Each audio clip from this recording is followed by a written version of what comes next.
스웨덴 말메의 한 가정집.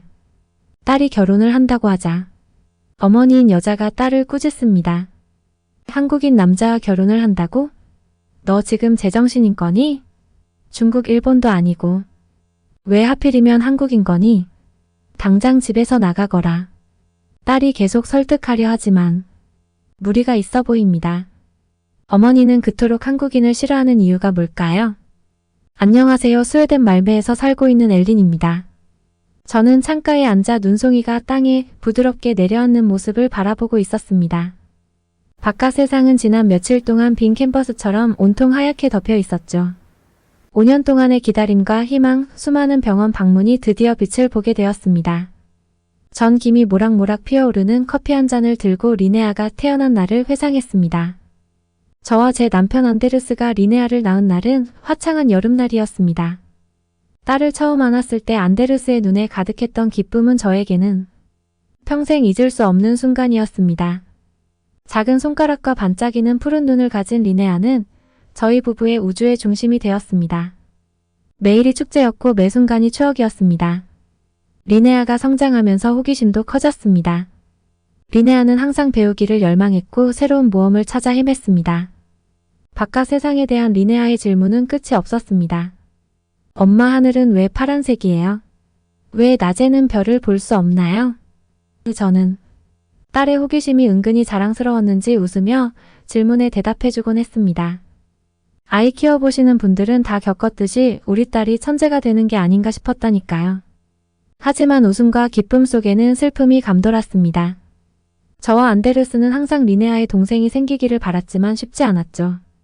하지만 저희 가족은 항상 서로를 위해 함께하며 완전한 가족이었습니다. 그리고 몇 년 후에 리네아는 벌써 성인으로 성장했습니다. 대학생이 되었죠. 그 해에 저희는 휴가를 갔습니다. 고틀란드라는 섬이었어요. 저희가 고틀란드에서 휴가를 즐기는 동안 발트해 바다 위에는 태양이 반짝이고 있었습니다. 저희 가족, 저와 안데르스, 리네아는 매해에는 이런 휴가를 즐겼습니다.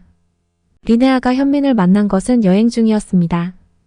키가 크고 잘생긴 한국인 남성이 온화한 미소를 지으며 리네아의 시선을 사로잡았고 둘은 바로 호감을 느꼈습니다. 전 리네아가 청년과 점점 더 많은 시간을 보내려 하는 것을 눈치챘습니다. 그 둘은 해변을 따라 걸으며 웃음소리가 멀리까지 울려 퍼지기도 하고 모닥불 옆에 앉아 대화에 빠져들기도 했습니다. 저는 딸의 호기심을 가져하고 호감을 가진다는 것을 참을 수 없었습니다. 전 오래된 고정관념과 과거에 겪은 몇 가지 부정적인 경험으로 인해 한국인에 대해 항상 의구심을 품고 있었습니다. 대놓고 편견을 드러내지는 않았지만 마음 깊은 곳에서는 딸과의 새로운 관계에 대한 불안감을 느끼고 있었습니다. 한국인은 아니었지만 중국인에게 사기를 당한 적이 있었거든요. 그때부터 저는 동양인에 대한 편견과 중국보다 못하다고 생각되는 한국은 중국보다 더했지 덜하진 않을 거라는 고정관념이 크게 생겼습니다. 원래 리네아는 호기심은 많지만 소극적인 아이인데 현민이라는 청년에게는 엄청 적극적으로 대하더라고요. 사랑에 빠지면 어쩔 수 없나 봅니다. 그러던 어느 날 저녁 리네아는 현민이를 데리고 저희를 만나러 왔습니다. 그는 공손한 인사와 따뜻한 미소로 자신을 소개했습니다. 안녕하세요. 저는 한국에서 온 현민이라고 합니다. 근데 저희 남편은 현민이 마음에 들었나 봐요. 저는 마음에 들지 않았는데 말이죠. 현민과 더욱더 관계가 친해진 남편조차도 전 마음에 들지 않았습니다. 하루가 지나고 일주일이 지나면서 저는 리네아와 현민의 싹트는 관계를 지켜보았습니다. 두 사람은 고향과 꿈, 포부에 대한 이야기를 나눴다고 리네아가 이야기해주더라고요. 현민은 활기찬 도시 서울과 한국의 유구한 역사, 문화의 아름다움에 대해 이야기했습니다. 저도 살짝은 조심스럽지만 매료되었습니다. 그런데 어느 날 리네아가 현민과 함께 한국으로 이주하겠다는 소식은 저에게는 청천벽력 같은 소식이었답니다. 평소 웃음과 즐거움으로 가득했던 식탁은 그날 저녁 정적이 흘렀습니다. 한국을 왜 가는 거지? 너희 둘이 좋아한다는 건 예전부터 알고 있었다만 이건 아니지. 한국에서 뭐 먹고 살 건데? 저는 순간 감정적인 표현을 표출했죠. 엄마, 전 아빠를 사랑해요.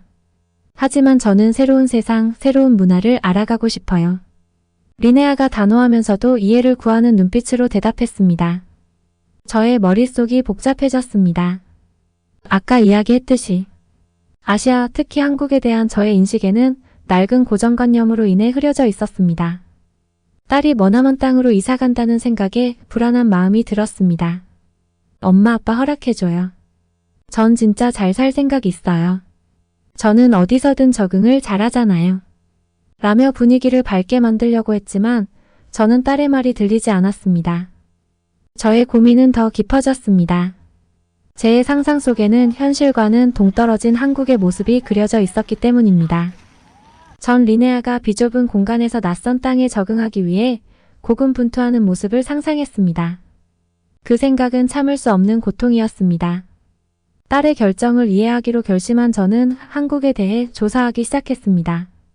한국의 풍부한 역사, 급속한 현대화, 전통과 현대의 조화를 봤지만 걱정을 떨쳐버릴 수 없었습니다. 그렇게 리네아는 저를 설득하지 못한 채 한국으로 떠나버렸습니다. 저는 설마 리네아가 그럴 거라고는 생각을 못했고 배신감도 들었고 너무너무 슬펐습니다. 그래도 이건 말려야겠다 싶어 전 리네아의 결혼식이 있기 전에 데려올 생각을 가지고는 한국을 방문하기로 결심했습니다. 한국을 제 눈으로 직접 봐야겠다고 생각했습니다. 항공권을 예약한 전 자신의 인생을 바꿀 여행을 떠났습니다. 서울에 도착하자마자 전 깜짝 놀랐습니다. 인천국제공항은 현대 건축의 경이로움 그 자체였습니다. 우뚝 솟은 고층 빌딩과 분주한 도시의 윙윙거리는 소리는 제가 생각했던 이미지와는 거리가 멀었습니다. 저는 엄청 못 사는 나라라고 생각했으니까요. 스웨덴과는 완전히 대조적이었습니다. 저의 서울에서의 첫날은 정신없이 바빴습니다. 도시는 에너지로 가득했습니다. 경복궁과 같은 전통 궁궐부터 명동의 번화한 거리까지 저는 경외감을 느꼈습니다. 음식, 패션, 기술 등 모든 것이 정말 놀라움의 연속이었습니다. 밤에는 네온사인이 반짝반짝했고 정말 매력적인 도시이긴 했죠. 하지만 아직까지는 고정관념이 깨지지는 않았답니다. 리네아와 현민의 아파트에 들어선 저는 잠시 동안 완전히 다른 세상에 온 것 같은 기분이 들었습니다. 전 그냥 저희 스웨덴 집에 들어가듯이 열쇠로 열고 들어가면 된다고 생각을 했거든요. 그런데 입장을 안 시켜주는 거예요. 전 당황스러웠답니다. 비밀번호를 치고 들어가야 하는데 전 비밀번호를 알 리가 없었죠. 그래서 다른 주민이 들어갈 때 같이 들어갔답니다. 하지만 카드가 없이는 리네아의 집으로 올라갈 수가 없는 거예요. 저는 정말 당황스러웠습니다. 결국 저는 리네아에게 전화를 해서 물어봤고 리네아는 부재 중이어서 현민이 대신 내려왔답니다. 현민이 왔고 저에게 반갑게 인사를 했어요. 다짜고짜 화를 내려한 제가 부끄러워지더군요. 그리고는 집으로 들어갔습니다. 거실은 넓고 현대적인 가구와 한국 전통 공예품으로 장식되어 있었습니다. 커다란 창문에는 과거와 현재가 아름답게 어우러진 서울의 전경이 펼쳐져 있었습니다. 리네아와 현민이 한국 곳곳을 여행하며 찍은 사진도 눈에 띄었습니다. 두 사람은 고궁, 고즈넉한 시골, 북적이는 시장, 고요한 해변을 방문했던 사진들이었습니다. 각 사진에는 한국의 다양한 풍경과 풍부한 유산이 담겨 있었습니다. 하지만 저의 마음을 진정으로 사로잡은 것은 아파트 안의 미묘한 한국 전통의 손길이었습니다. 방석을 깔고 앉아 식사를 즐길 수 있는 낮은 나무 테이블이 있었는데 한국 전통 식탁을 떠올리게 했습니다. 벽에는 아름다운 한글 서예와 한국 유명 민화의 한 장면을 묘사한 그림이 장식되어 있었습니다. 리네아의 방에서 저는 한국 책과 영화 컬렉션을 발견했습니다. 리네아가 한국의 언어와 역사, 예술을 배우며 한국 문화에 푹 빠져있는 것이 분명했습니다. 침대 옆 탁자에는 리네아가 어렸을 때 찍은 가족 사진이 걸려 있어 엘리는 가족 간의 유대감을 떠올렸습니다.